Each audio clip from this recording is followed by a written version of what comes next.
actually had not seen Lou for a long time. After I left the Reds, I went over to Japan and played, and I've made a few appearances with the Reds, but Lou has always been, managing other teams at that time.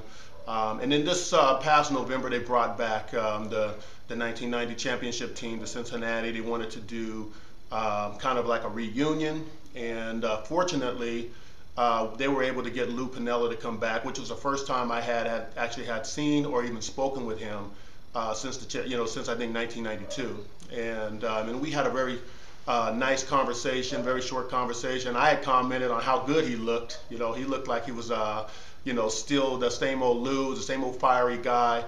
He commented to me. He said, that I still look the same like I did when I played. I told him how much I had been following him since he's been continuing to manage, and how much I respect him. I think the impact that I think that Lou has made on me, especially.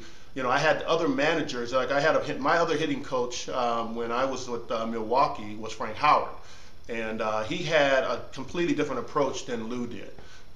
Frank Howard's a great hitting coach. Lou, on the other hand, I think took more of a technical approach to hitting with all of his hitters, and I think that he was good at observing hitters. And anytime he would see like a glitch in my swing or something like that, he would correct it pretty immediately. And I think that's the reason why, if you look at a lot of Lou's teams, his teams have always hit well.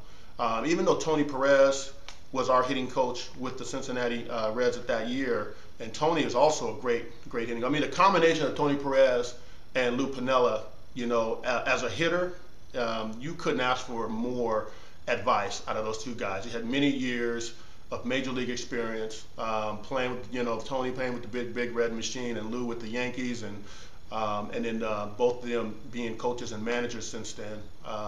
We had a really, actually, one of the best, I think, hitting coaching teams that you could have assembled. And so I think his impact on me has been that not only did he, show me his tenacity and his willingness to want to go to the end, for his players, he also was able to communicate things to players to get them to play their best as well.